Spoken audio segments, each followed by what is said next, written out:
about some background behind the podcast, Ben Franklin's World, to understand more about how podcasts work and how media like podcasts influence people to find information and perhaps develop new interests, especially when it comes to the subject of history.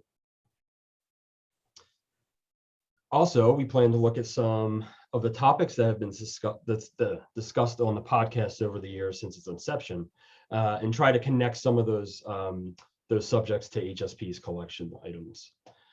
So without further ado, I would like to say hello to Liz, and thank you again for being with us tonight. Thank you so much for having me. I'm sorry I can't be in actual Philly, but I feel really close in this virtual environment here. Yeah, it's pretty intimate where we have it. So, thank you again for being with us. This is pretty exciting. So if it's okay with you, being that we have somewhat of a time constraint, we can get into our conversation. Yeah, that'd be great. Awesome. So I think one of the first things I wanted to ask you tonight, and this is kind of a curiosity that I've had about podcasts since I began listening to them, was kind of about the inspiration behind them and why people developed them in the first place. So for you, what inspired you to create Ben Franklin's World? You know, I was finishing my PhD and I decided I didn't want to be a professor. I had a long background in public history where I was out, on historic sites, front lines, answering I say listener questions because that's what I do now, but answering people's questions, visitors' questions as they came in. And I just really loved that work. And when I moved to Boston, which I did right after I finished my PhD, I'd actually moved to Albany. The New York State Library invited me for a short-term research residency.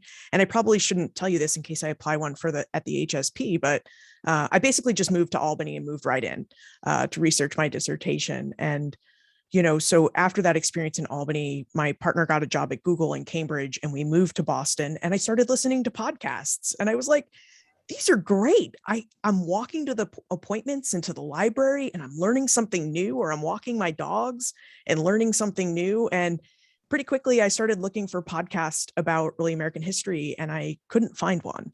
And as I sampled the other history podcasts, Ben Franklin's World's been around a long time.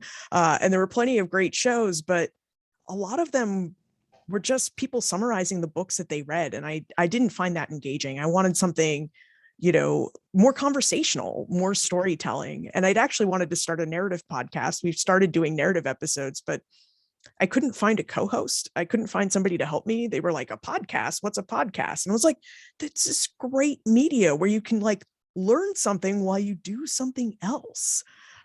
So I did what I knew best, which is I knew a lot of historians. And I was like, oh, we should start talking to historians. So we were really the first podcast to interview historians pretty regularly, and the first one dedicated to early American history. And the whole reason I got into it was I love early American history. I know people are really interested in it. And I also know that if you're not a historian, it can be really tough to find good, reliable information, great research about history. And because I knew where to find it, I figured a podcast was a great way to show people where that information is and to give them a source for that information so that they had it. So, that's what I did it, is just to help people and to share our passion for early American history together. So I have to thank you for your inspiration, actually, and what you said about I couldn't find a podcast on American history. And the reason I found your podcast in 2016 actually was because I was searching for a podcast about American history. I just wanted to listen to something on my work commute, and it's something different from music all the time. I love music, but just something a little different, to switch it up. And I came across Ben Franklin's World, and especially, I'm a longtime admirer of Franklin. So of course the name, stuck out to me. But when I clicked on to the podcast, I realized that there was a myriad of topics there to choose from. And I thank you for that, first of all. So, I figured if I named the podcast after Ben Franklin, because he was interested in everything, there wasn't a topic that I couldn't cover in early America. And because Franklin's so iconic, right? Like everybody around the world, even if they don't know exactly who he is, they kind of know of him and when he lived. And as we mostly cover the 18th century, and he was born in 1706 and like died in the 1790s. So I, we cover mostly the 18th century and go back to the world that he, that created him and the world that he helped create as well. So yeah, that's a story behind Franklin. Yeah, and he's such a complex character. I think even since I was a kid, and just reading about him up until now, I find something new about him all the time. So that's awesome. I really love the inspiration and the reasoning and the significance of the podcast name too. It's wonderful. I think one of the other things I wanted to ask you about, kind of get your opinion, is people they have various pathways in how they get into things. Like, so whether it's sports or it's music or history in this case, they find different ways to become interested in things. So do you think, with the development of podcasts over the several years, they kind of become increasingly one of those outlets that begin engaging people to explore current or even new interests? Yeah, sure. There are many gateways to history. My gateway was the fact that my parents took me to every New England. I grew up in New England, every New England historic site. Like it felt like every weekend we were going to a new museum or historic site.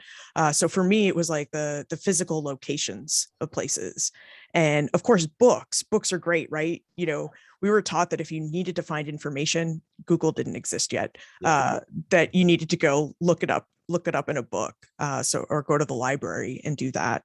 And now people find history and get into it digitally, right? A lot of people through genealogy. You can access a lot of genealogy through digital records now with sites like ancestry.com and whatnot. Although I think physical archives also have a lot, like the HSP probably has a lot on Pennsylvania ancestors. So podcasts just kind of fit into that. They are, I think, the perfect media for our mobile digital 21st century, because as I said, you can take a podcast, download it to your smartphone and take it wherever you want to go. With video, you kind of have to stop, right, and focus on the video to see what's happening. But with audio, you can be consuming it kind of passively while you're doing something else. But the great thing about podcasts, and a lot of people don't know about this, is just like reading, it activates the active part of our brains. And humans are hardwired through evolution to be receptive to oral storytelling. And what is history about except a bunch of stories about people that can be told orally? So in many ways, aside from the book, I think podcasts and that audio is just a really great way to convey history. And I think, we can capture and get a lot more people interested in history through podcasts.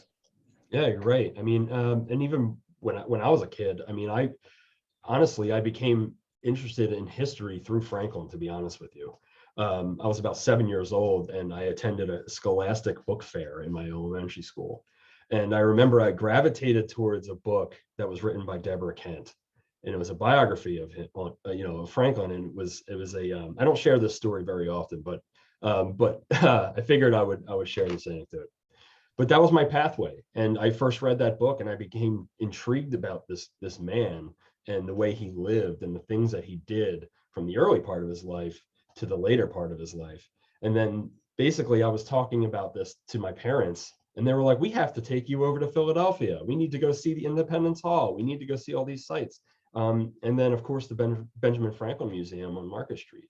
So from that point I was hooked, and I've been hooked ever since. But I like the idea of podcasts and media like it, that are really increasingly starting to engage people of all ages, especially, to get involved in history. Because as you know, I'm sure you've heard this all the time.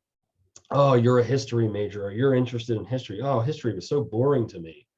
But how is it that we can, produce an outlet or teach people in an engaging way? And I think, your podcast specifically it illustrates that element. And I think that's great. Well, thank you. Wonderful. Absolutely. So as far as your audience, first of all, what was the intended audience from the beginning? Is it constant or has it changed over time? Yeah. So you talked about what it's like when you're a history major and people are like, oh, I hated history. When I told my parents I was going to be a history major, they were like, what are you going to do with that? And I was very fortunate. They had inherited some money. And so they devoted that to my brother and my higher education. And so I was a freshman at Penn State. So I have a Pennsylvania connection. And I told them, like, I want to be a history major. And basically, I had to find out what my job prospects would be with a history degree for them to continue paying my tuition. So I went to the Career Services Center and I found that one of the things you can do with the history degree, there are a lot, by the way, of things you can do. But one of the things you can do is work for the government. The government is the number one employer of historians. And I found out that, like, I could get a job with the National Park Service. And this was great. I knew my parents would be into that because, again, every weekend, folks, we were going to a historic site or a museum. So I arranged to get an internship and then a job with the Boston National Historical Park. I worked as a seasonal interpretive ranger for 5 years, and I got to interpret the history of the Battle of Bunker Hill, the Charlestown Navy Yard, a World War II destroyer, which still had a lot of vets on it. So that was an amazing experience. Boston in the American Revolution and the Freedom Trail. And that was amazing. My parents were like, okay, I guess you can, you've proven that you can get a job. So we'll continue to pay for that. I got so into that story, Anthony, I have forgotten where I was going with that. So I've forgotten the rest of your question. Oh, I think it was basically, who is the audience that you were yes. kind of appealing to, and has it actually changed over time? So the reason I went that way is the National Park Service has been critical in the way I've thought about the podcast. I spoke with hundreds, actually it's been thousands of visitors during my time in the Park Service and during time at museums, that the Park Service visitors, our typical Park Service visitor has been the core audience. These are people who are really interested in history, or they come to your site and then they develop a real interest in history, but they don't know where to find, again, that good stuff, the reliable information. And they're interested in complex stories, right? History is complicated. It's not always comfortable. And these are people who want to know more about that. So they have been my key audience, my core demographic forever. About 80% of our listeners come from that demographic. They're people who are interested in history. They tend to know a little bit about it, but not tons. They're not experts, but they're interested in getting expert advice and information about history. And then from there, like the HSP, I'm sure you have your target audience that you serve, but you also have other audiences that build up and serve. So we serve a lot of K through 12 teachers, a lot of college professors, graduate students, and surprisingly, professional historians as well. Like, the podcast is not designed for them, but because we speak with so many authors and people at historic sites, they come to the podcast to figure out, like, what is the great literature? Like, it's impossible to read all the wonderful history books that are out there. We can't even begin to cover them all on the show. Yeah. But what we do cover attracts those scholars to the show to find out what's new and whether that book might be something that was worth reading or the historic site worth visiting. So that's great. I mean, you mentioned how you appeal to K through 12 students. So is there any examples where perhaps teachers have used the podcast in any kind of lesson plan?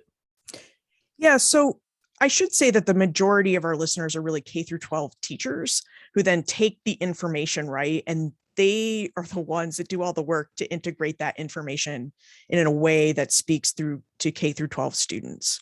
With that said, we have had some middle school, basically junior high teachers and high school teachers assign portions of the episode. And usually it's just to introduce them to different viewpoints. If we're doing the narrative episodes, like we've started doing that, the narrative episodes are the ones with the music and the story, and then the interweaving interviews.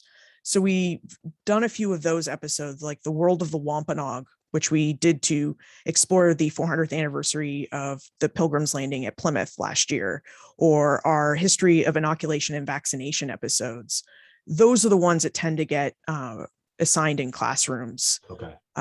For that age group. But we're an adult podcast. I'm glad we're reaching young people. We do have I call them my group of history kids.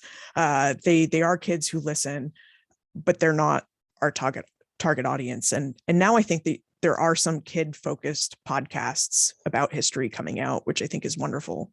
Yeah, that's great. I mean, it'd be a great, really a great introduction, as we've spoken earlier about that. So one of the other things is getting into the production aspect of things. So since the pilot episode, which was in October of 2014, correct? Yes, Okay. we launched on October 7th. Okay. I was like, correct me if I'm wrong, but I thought that was it. How would you describe the development and changes in the production over time? So in other words, like, how did it work out in the beginning? And then what enhancements you've taken on, whether it's technology or building a larger team around you since that time? I mean, all of those things have happened, Anthony. So longtime listeners, and I see some of them in the audience. Thank you guys so much for showing up tonight and supporting us. Longtime listeners know that this Ben Franklin's World started out as a hobby cast. Podcasting is a serious hobby. Like, I had invested in a decent mic, and I had this little box that I put some sound foam in, and I'd talk into the box to try and get good audio. And I had to figure out how the technology worked, because I asked people to talk to me on Skype and they wouldn't. It was like nobody could figure out how to use Skype. So I had to figure out how to get my computer to record a phone call. So you can hear, it's like we had really good sounding phone calls, and some of them were actually not so great. But we had phone call interviews and, some sound issues for a little bit. But something miraculous happened. I guess I just timed the universe right. But my hobby, like, first month, we had 288 downloads, and I was super excited. Like, if 288 people showed up to hear you talk in a room, A lot. that would be amazing, right? Or to one of your interpretive programs at your historic site, you'd be thrilled. And I was really excited that people were taking the time to try this podcast out. And by the second month it was out, we'd made front page new and noteworthy, and we started averaging 25 to 26,000 downloads per month. Wow. And we count everything in downloads, but I like to think of them as people, because it's really people on the other end that are listening and inviting me into their brains when they put their earbuds in, or into their cars when they're commuting. And the podcast really took off, and I kind of felt some pressure. I'm like, oh my goodness, people are listening. So I invested in a better mic. I'm on my fourth mic now, but I invested in a mic kind of like this. So I improved my audio, and I started getting serious about editing. Like, I had hired out the editing, and I was making meticulous notes. And my editor was like, I need to show you how to use an editor, because, like, you could make them faster than you could write them out. Right. So then I started editing the show, and listeners can tell, like, the audio quality again improved a bit. And then around episode 197, the technology finally existed. I mean, that we could do Skype-like interviews, so you get the clarity like we have right now on Zoom, but it would record locally on their end and locally on my end. That's something we call in the business is a double ender. Yeah. So it's recording locally on my end and their end. So if we have like a Skype-like blip, like that annoying blip where the conversation drops out and you're like, did they answer my question? Do I need to repeat the question? That if I have that, that's confusion on my side, because we actually get the full recording. So that has really helped. We've gotten serious about audio, and we're serious about audio because, we're not watering down history. We're presenting history that is complex. It's sometimes uncomfortable. It's sometimes very uplifting, all sorts of historical stories. And I want people to be able to consume those as comfortably as they possibly can, to digest that information. So we take our editing very seriously on the show. And I want the show to sound as good as it possibly can. And I've always wanted that, but it's like the level to which we could do it has just really improved over time. And then about 2 years into the podcast, I joined the Omohundro Institute. They basically created a job for me so that I could produce Ben Franklin's World. And I have a team. Holly White helps me out several hours a week. She reads books. She's now getting into episode production a little bit, which is fantastic. Joseph Edelman, who's a professor at Framingham State University, he also helps out with the podcast. We bat around ideas. I think we have a great editorial calendar, ideas for narrative episodes and series that we want to do next year. So they're helping out with that. And, it's a good experience. And like historical scholarship, podcasting can be kind of lonely. Like even if when you have listeners and you're interacting with them, like we don't actually see each other, right? Right. But having a team, just to have bat around ideas or to make sure that we're asking the right questions of people has just really been helpful, and I think has made a better podcast. So I think you've mentioned it in our personal conversation, but I'll ask it again anyway. But how much time does it take to edit an episode? Editing varies, but I would say that generally between the time we decide we're going to have a person on the show, right, to the time that the episode comes out, we've devoted about an hour of labor per minute you hear, and it's about 2 hours of labor on the narrative episodes, because it's just the production that takes longer. Like I have to sift through like an hour and a half of interview of for each guest, and then try to put together a story from what they've said. So the time can go up, but I think it's worth it. Like I said, people are really smart. I don't need to dumb things down, but to make history really accessible for people, so it's not just two experts having a conversation. We really want to take the time to make the podcast sound as good, and to make it flow the way that it needs to flow, and to ask the right questions. So. Right. And I think you're doing it the right way when we're talking about engagement. Like there's some podcasts that I listen to, and it's generally an organic conversation. They might have like 3 or 4 hosts, and they just sit there and talk for an hour or an hour and a half. Sometimes you chime in and you're like, oh, okay, I'm interested in this part of it. But then other times you're just like, it's just background noise. But I think I felt most of the time when I'm listening to your podcast, I'm pretty much engaged the entire time. So I think as far as the editing goes, that plays a huge role in keeping somebody captivated. It's funny, the interview style, because I've heard that from a lot of listeners, but there's a reason that I don't have the back and forth with guests that a lot of people do. And that's because at the beginning, I was incredibly nervous. Like I wanted to record this show. I'd never done it before. And I didn't want to be rude to my guests. Like I realized that people were coming to donate their time to this crazy little project I had, right? And I didn't want to cut them off, but I didn't have video. Like again, nobody would do Skype. So I'm on the phone and somebody would answer, and I'd basically just wait for them to finish speaking. And so my first several episodes were like that. And I immediately got feedback from listeners saying, I love the fact that you let them talk. Like that is amazing. You are not interrupting them. You are not cutting them off all the time. You just letting them get their information out there. And so listeners really told me that that's what they wanted. Yeah. So that's the way it happened. And I'm happy, to highlight other scholars' work. Listeners know that I'm smart and I know a lot about history. And so I don't have to compete to be the center of attention on the show. So that's why it does have the style it is I'll ask a question and then I wait for the guest to just kind of answer it. Yeah, that's great.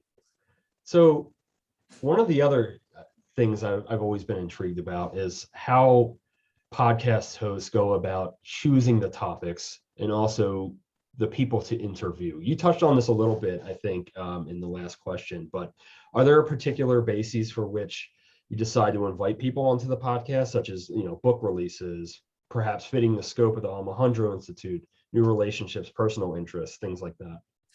So I do maintain 100% editorial control, even since joining the OI. And really, listeners drive the topics we pick. Like I get requests every day and I add them to my list. And then I wait to see, who has work that would answer those requests. To a smaller extent, there are the books that historians are really talking about that are going to make a splash or have made a splash. And I think that's information that listeners would like to know about.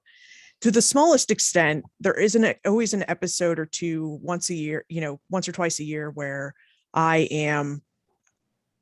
need to read the book, right? And if I can work it into my work schedule, I think listeners will be interested.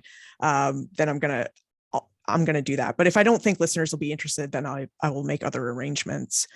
And then, in terms of the historic sites, we really do a lot of work to get more museum practitioners and historic sites on the show. Those are actually the toughest episodes to book because they don't have a book to advertise. And, as like people who work in libraries, archives, museums, historic sites, they're really overworked. So for me to come in and ask them, especially without a personal connection, to come on the show is really tough to get them. But we keep working on it because I appreciate all sorts of historical work. And like I said, my entryway was visiting sites. So I like to get those tours, and I haven't visited every site that has been on the show, but I want to, after the conversation, you're like, I need to go down to Mobile, Alabama and check this place out. Yeah. It's just finding the time to do it. Yeah. There's tons of things that I've always wanted to do or read about and things like that. It's just finding the time to actually do it. And as a librarian myself, yes, I am very busy, but I love what I do, and I love helping people find information. So it's okay. I'll find the time to explore my personal historical interest when I get it. But so in preparation for an episode, right? Is there a general level of research that goes into each episode? Like, for instance, depending on a topic, do you find yourself, spending a good amount of time looking into this topic if you're not so familiar on it? Yeah, sure. So if we're doing a book, we really read the books. We're not reading just the introductions and the conclusion. We read the whole thing and try to figure out, we ask listeners too, what would you like to know? And then use those questions to shape the interviews that we're doing. For the narrative episodes, we do a lot of pre-research to make sure, like, okay, if we want to tell this bigger story. So like the world of the Wampanoag, for instance, I am not a scholar of Native American history. I specialize in the American Revolution, and that episode is entirely about the 17th century. So what do I do? So I go to the library and I ask colleagues as well, and I find the right books, to get me started. And then, we'll read more about it. And it's like, okay, I think this is kind of the story that we could tell. And the team and I confer on that. They're usually doing a little bit of research too. And then we sit together and come up with a list of guests we think might be, great to talk to. So I think in that episode, we talked to members of the Wampanoag and Narragansett Native American tribes, because they were neighbors and kind of rivals. So as we're talking about the world that the Pilgrims entered, right, we needed those points of view. And so they told their stories, and it's amazing. Like, we'll prepare questions, and we do that because we want guests to prepare for listeners. We want them to provide value for the listeners, because that's what the podcast is about. That's who it's for. And almost all the interviews do not go the way that you think they're going to go. Like, people take, what you think they think is important is not necessarily what they think is important. And then you have to kind of shape the story to go with what was said. And then I'm still using books and resources to make sure, okay, if I mention this treaty, right, this really happened in this, and this is what it did. So I can summarize that in the narration as well. So yeah, there's a lot of research. We're a serious history podcast.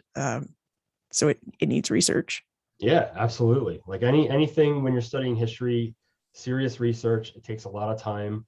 You have to map out the time, and you have to really be invested in it to really understand the topic that you wish to explore, right? Or in this case, convey or discuss on your podcast or teach people.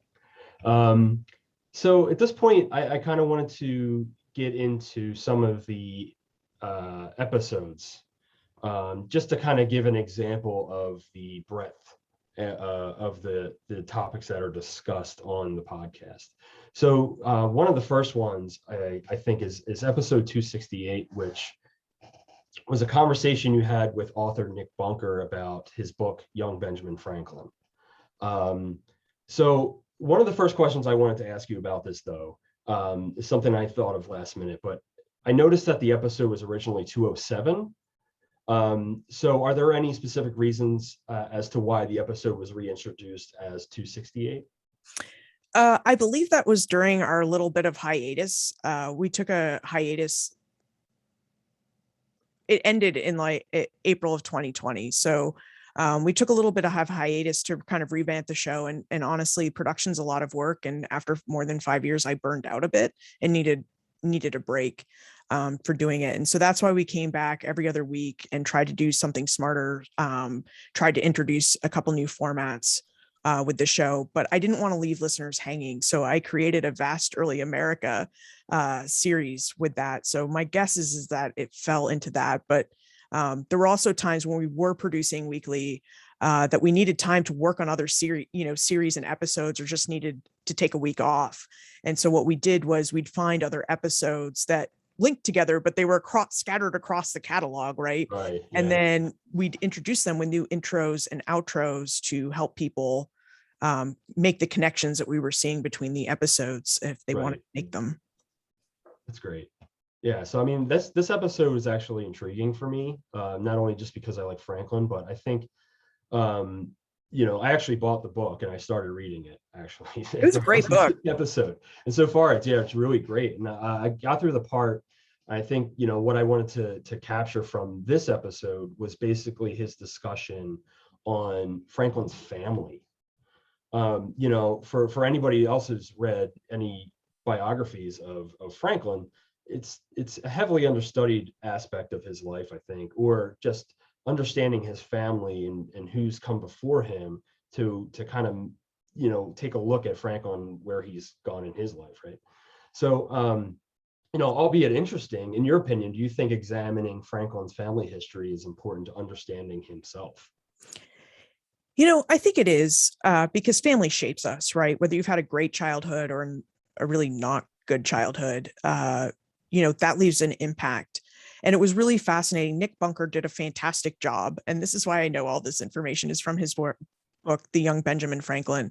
But he spends the at least the first chapter, if not a little bit more, charting Franklin's family back into England. So he's talking about his grandfather and his great-great-grandfather and his uncles.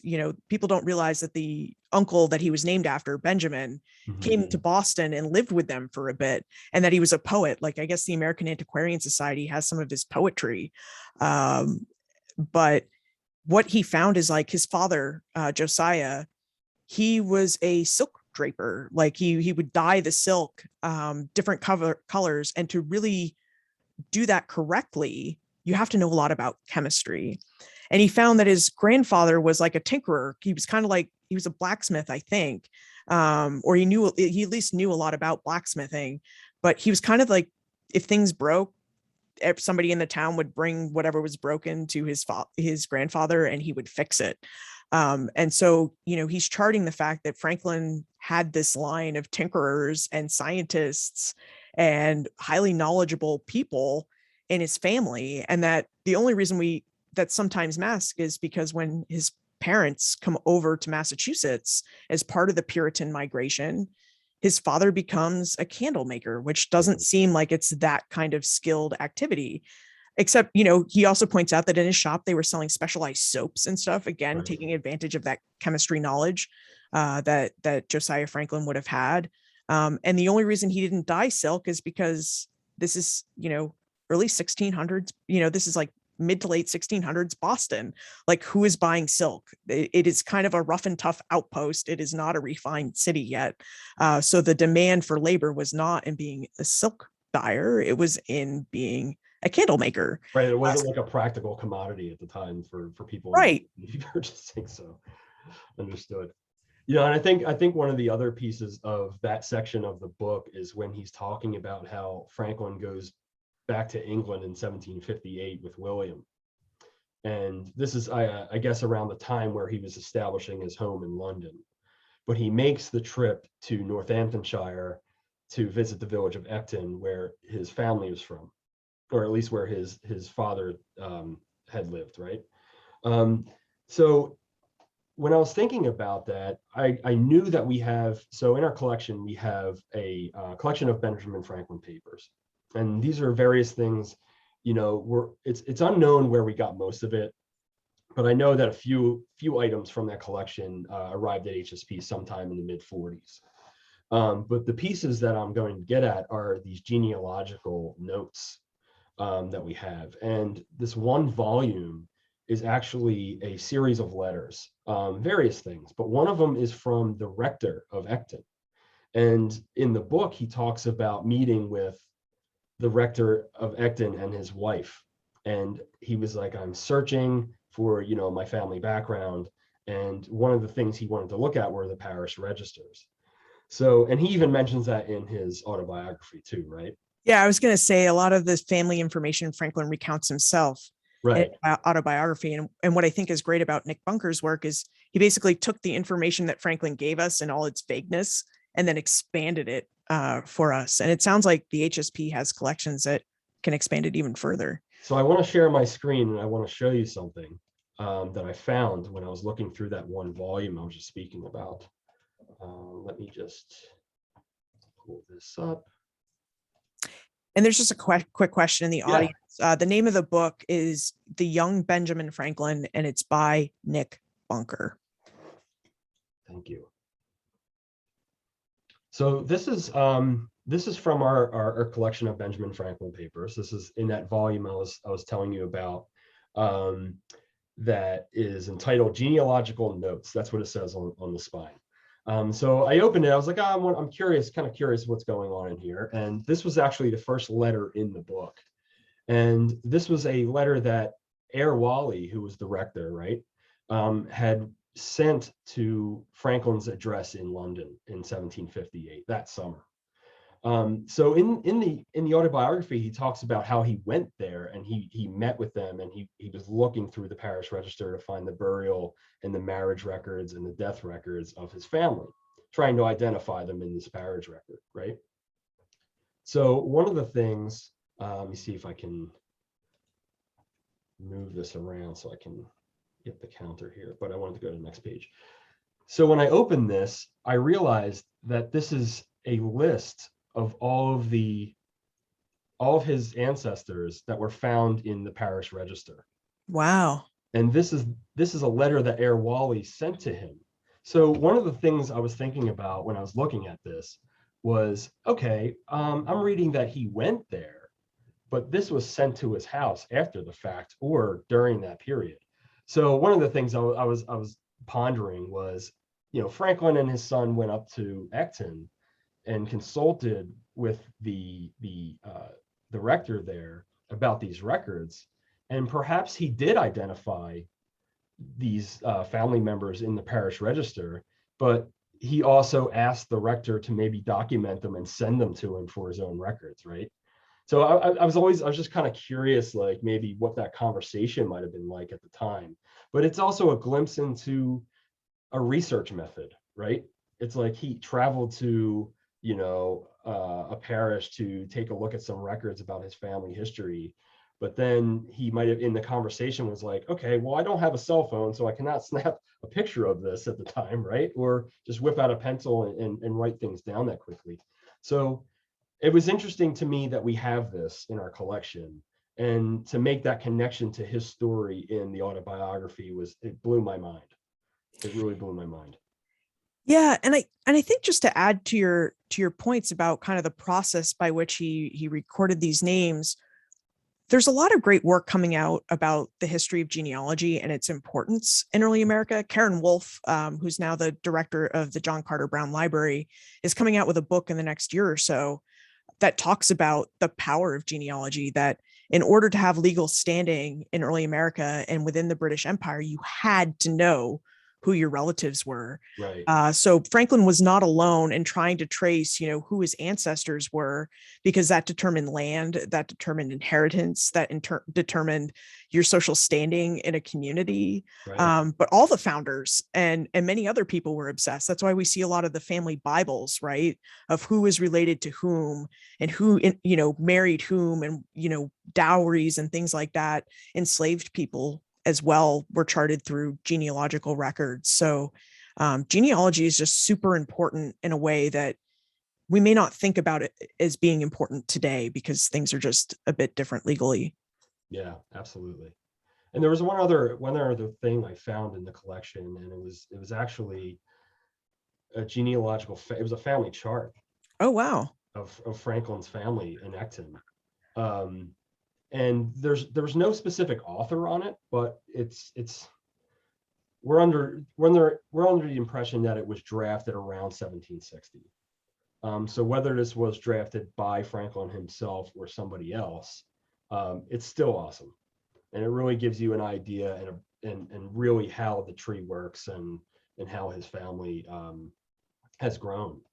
And here I just wanted to point out, this is Josiah's circle, if you will. And it's hard to read, I understand. But he had 17 children, correct? I believe. Oh, Josiah, yeah, because he had a lot with his first wife who died, right. and then he married Abby Folger, and they had a bunch more. Right. So, and I also like the appearance of this. It's almost like it's kind of like a pipeline. And if you've seen any of these old like genealogical family charts, they're all different. I mean, some of them are pretty basic, but some of them are really extravagant. And I really like the character in this one as well. But if you go down this pipeline, obviously you can see there was some paper damage here, and you stretch it across here. So this line's coming from Josiah, and then it makes a 90-degree angle and stretches all the way across here. So you can see here are all the children, and Benjamin Franklin's right around here, because I noticed, just looking at his lineage, and also down here, it says he married Deborah Reed in 1730. So, I mean, and he liked to describe himself because he was the youngest son of the youngest son of right. a youngest son. Yeah, exactly. So these are some really cool pieces that are, up for research for anybody who walks in the door here. I mean, if anybody's intrigued about Franklin's life, his family history, we certainly have some documents that you can take a look at. So I'm going to stop sharing my screen for a moment. And there is a thrill about seeing these documents in person. Like you look at them, really closely and kind of, depending on the circumstances, maybe touch the paper that was once touched by, people from the past. It just gives you a whole new connection. So I have a question from a viewer, actually. Okay. It's been sitting in here for a little bit, but I wanted to wait kind of until we got to the discussion of Franklin. It's not about his family history or anything, but I thought maybe you might could answer this one. So Michael, one of our viewers, is curious. Can you tell me anything about the relationship between Ben Franklin and Matthew Carey, and particularly the connection they had with the Marquis de Lafayette? That's an interesting question. Ben Franklin and Matthew Carey, of course, were two great Philadelphia printers. Matthew Carey, picked up on Ben Franklin and really commercialized printing in a way that made it profitable. I didn't know that Ben Franklin and Matthew Carey knew each other, but that's only because I read about Matthew Carey and it's always about his work, after Franklin dies. So I don't know anything about that connection. I do have some colleagues, like I said, my partner on the podcast, Joseph Edelman, he's actually an expert in early American print. He wrote this book called Revolutionary Networks about the use of newspapers in the Revolution. And I suspect that he would know, or he would know who we should ask. If the viewer would like to email me or tweet me, I can point them towards Joe and make some suggestions for people to ask. In terms with the Marquis de Lafayette, Lafayette and Franklin certainly would have met because Franklin was the minister plenipotentiary to France. He's basically the official ambassador of the new United States to France. And after Lafayette was injured at the Battle of Brandywine, he went home to recuperate. And so they would have definitely crossed paths there. Lafayette, after the Revolution, he doesn't really make his way back to the United States until the 1820s. There's a really good and interesting, it's a fun read book by Mike Duncan called The Hero of Two Worlds, and talks about the Marquis de Lafayette and his life. And we just had a podcast episode actually about it. So if you check out benfranklinsworld.com, it's one of the last 2 or 3 episodes. So, definitely check it out. Awesome. It's actually episode 213. Now that I'm talking about it, that's what it was. It's episode 213. But again, there wasn't a lot in that book about Lafayette's relationship with Franklin. It talks more about his relationship with Jefferson.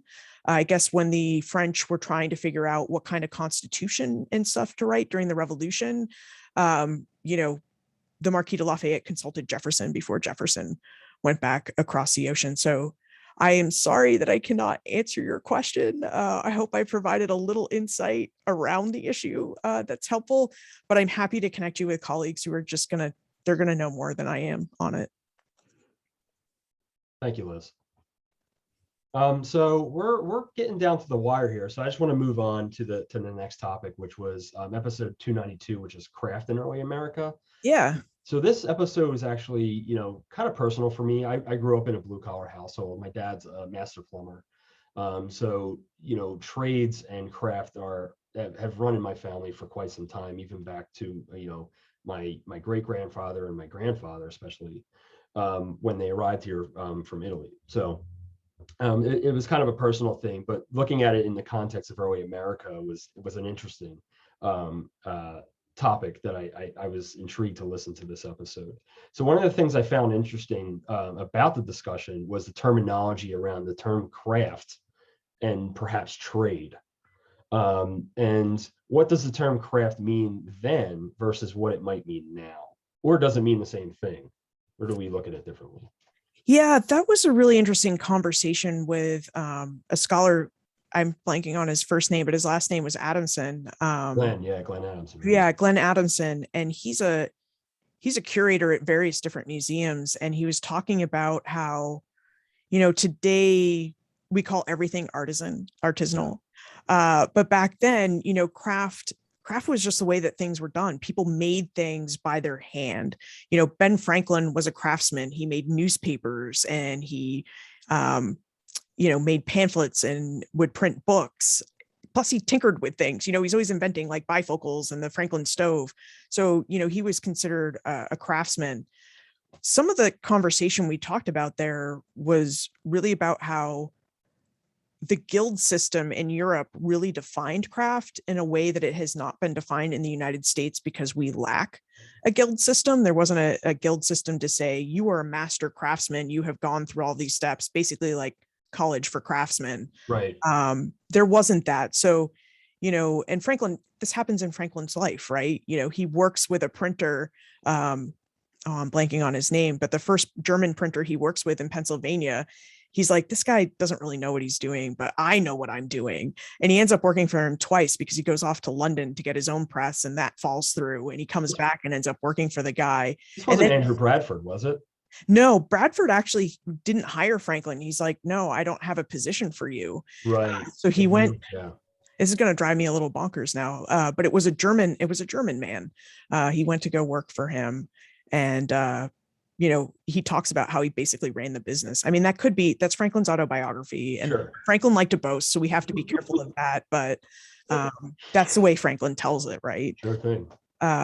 So yeah, I mean, it's really interesting thing. We talked a little bit about Paul Revere too, who was a silversmith, and he was also an engraver. Yeah. And he made things by hand. But nowadays, there is craft, but how we define it, is it art now versus things you would use every day? Yeah. How do you perceive that? How is that defined? And there was a lot of complex talk in there because it's just kind of this fluid category that seems to change with every generation. Yeah, sure thing.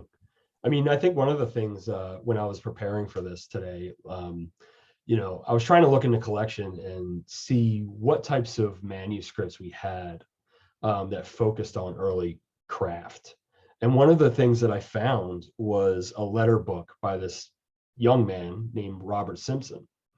And he was an immigrant from Scotland. And to give a little background on him, he was just a well-educated 15-year-old in 1788. And he was taking a few college courses in Edinburgh, and he became infatuated with travel and voyage. And a family friend named James Key had given him these volumes, and he studied them, and he's like, I'm really fascinated in traveling. So James Key was like, hey, I am going to the United States, my wife and I would love for you to come along with us. So, Robert goes, I need to convince my parents to do this. Obviously it's a big trip. So he got the opportunity and he was allowed to go, and he made the voyage over to Philadelphia. And prior to coming, James Key was a printer in Scotland. Well, his idea was to come over to Philadelphia for a better opportunity. And he actually, when they got here, he found a job with John Dunlop, like almost instantly because of his experience. But as far as Robert goes, he didn't really know what he was going to be doing when he got to Philadelphia. So he's like, I have a really good education, but then he figured out really quick, he's like, I need to adapt to the situation if I'm going to live here for a while. So really what it came down to is he figured out that he really needed to invest his time into a trade. So ultimately what happened was he bound himself out to a printer named William Brown, I believe, and for 3 years. But he was writing this to his parents and about his decision and why he was doing it, and telling them about the conditions in Philadelphia at the time in the late 1780s, and how he got a 3-year apprenticeship, although other people might have to invest 7 to 10 years in an apprenticeship, right?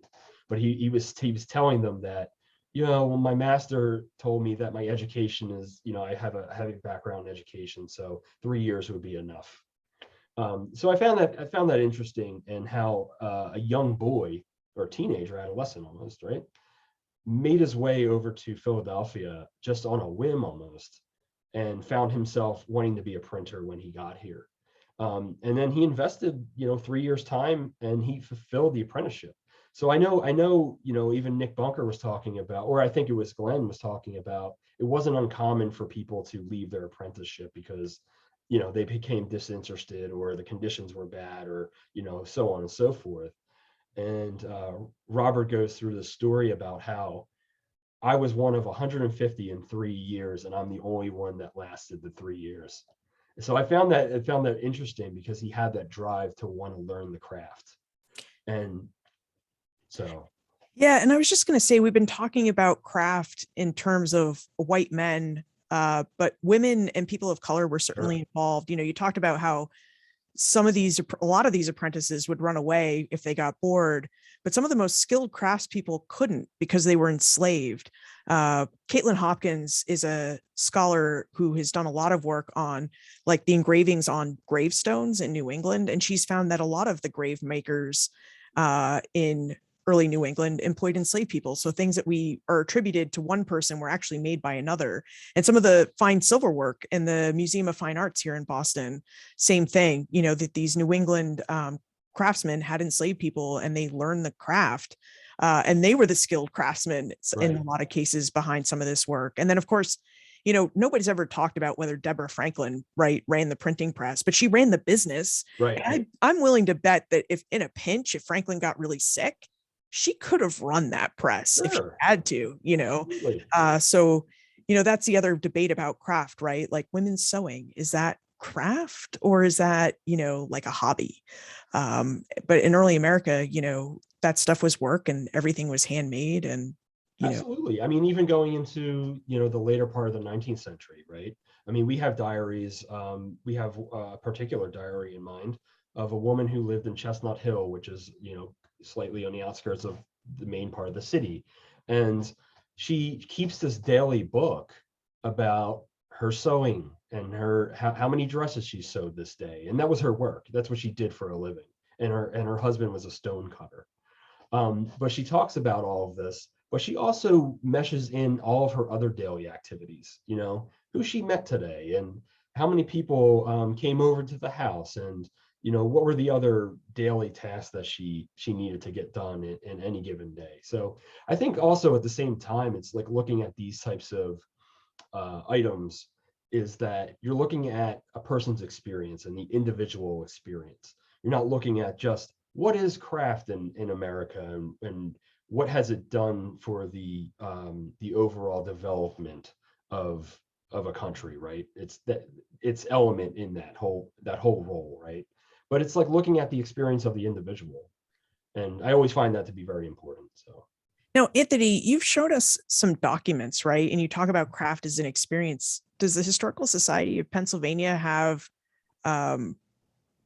objects that can show us that experience and can show us that craft that would have happened in early Philadelphia? So we don't actually collect objects anymore. In the early 2000s, I believe, and I can have one of my colleagues might correct me on this, but we actually transferred all of our objects because we used to be a museum as well. but we actually transferred all of our objects to the Atwater Kent Museum, which is now actually a defunct museum, but they still, the warehouse still exists and there's an ongoing inventory process. So there's still a team working on, indexing and cataloging those collections. But yeah, we don't have anything anymore at HSP to kind of take a look at if you come in to really see that evidence. It's okay. The documents are really cool. Yeah. We got a ton of them. We have over 21 million items in the collection, so it's quite overwhelming to think about. But I learn something new every day here. So I think we're down to the wire here. So I've had a really good conversation with you. I think it was very enlightening. I think it might have been very enlightening. I hope so, for everybody who's attended tonight. So I want to thank everybody for coming out as well. And last but not least, I just wanted to ask you, if there's any more questions, before we open the virtual floor, is there any current or upcoming episodes that you wanted to highlight for Ben Franklin's World? Oh, we always have really fascinating conversations coming up. In November, we'll have a conversation with David Rubenstein about American democracy and his patriotic philanthropy. He's the individual who owns the Magna Carta. You can go visit at the National Archives. So he does a lot of work to support history and history institutions. Holly has been working on an episode about immunocapitals. So what does it mean to be immune to yellow fever in the context of colonial New Orleans, where they actually used some vaccine passports. So that's coming up. We're also going to have a conversation with the scholars at the American Jewish Historical Society in New York City to talk about early Jews in early America. So like I said at the beginning, our show is really broad. We were doing vast early America before there was that term, just because, I went to school in California, right? And early American history looks very different there than it does where I grew up, in New England or in Pennsylvania, or along the East Coast. So it's a history with a lot of different tales and lots of different viewpoints. And that's what we try to present on the podcast. Awesome. So great. And I wish you luck moving forward with all of it, because it's a really great resource, and it's a really great entry point, I think, or continuance for people getting interested and more intrigued about the subject of history overall. So there is one question. One of our viewers has a book question about Franklin. And would you recommend a book for Franklin in middle age? I would imagine probably throughout the middle part of his life. So that's a really interesting question. The book we've been talking about, Nick Bunker, The Young Benjamin Franklin, basically takes Franklin up to the point where he can retire. Franklin retired at 42 years old. Right. So I keep thinking about that as I'm 40 now. Like, there's no way I'm going to retire in 2 years. But Franklin did, right? And then he goes into politics and diplomacy, both within the colony of Pennsylvania and then more on the imperial scene. And then, of course, the American national scene. So I do like that book. And if you're interested really about his printing life and things that he learned, that is a really great resource. I've read Walter Isaacson's biography on Benjamin Franklin. That's very interesting. That talks more about his diplomatic career than you would think. And then, of course, there's Gordon Wood, The Americanization of Benjamin Franklin. And there's H.W. Brands wrote a book about the first American. Yeah. So there's a lot of Franklin biographies. I've actually been surprised there hasn't been one recently, like not in the last couple of years have I seen a Franklin biography. Oh, another one, and this is a podcast episode, is George Goodwin. He talks about Franklin in London, and it focuses on that like time before the revolution that he's in London. So not his very first trip as a child, basically because he's like 17 and he goes over, but that time where he goes as a representative of the colony of Pennsylvania to press their case to become a royal colony rather than a proprietary colony. And then, as a diplomat. So if you're looking for his like middle to late life, and really the work that he did in London, the George Goodwin book, Benjamin Franklin in London, is a good resource. Awesome. Thank you for sharing all of that. So I suggested that, we also have a ton of these in our collection as well. So for anybody who's interested in searching HSP's collections too, you can always visit our catalog at discover.hsp.org. And if anybody has any questions about finding information at HSP, feel free to send me an email as well. You can always find me in our staff list on our website, hsp.org, but I'll also share it in the chat as well. So Liz, I really appreciate you hanging out with us tonight. This is a really enlightening conversation, and thanks again. Thank you so much for having me, and thanks for coming, everyone. I really appreciate it, and I hope you got some great information and some questions answered.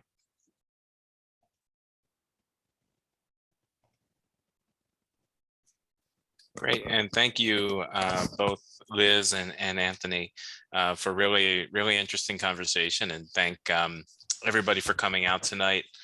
As both Anthony and Liz mentioned, and as I mentioned, the program is being recorded, but we'll send around a link once it's ready to everybody here tonight, and I'll be sure to include the email just so people have it written down.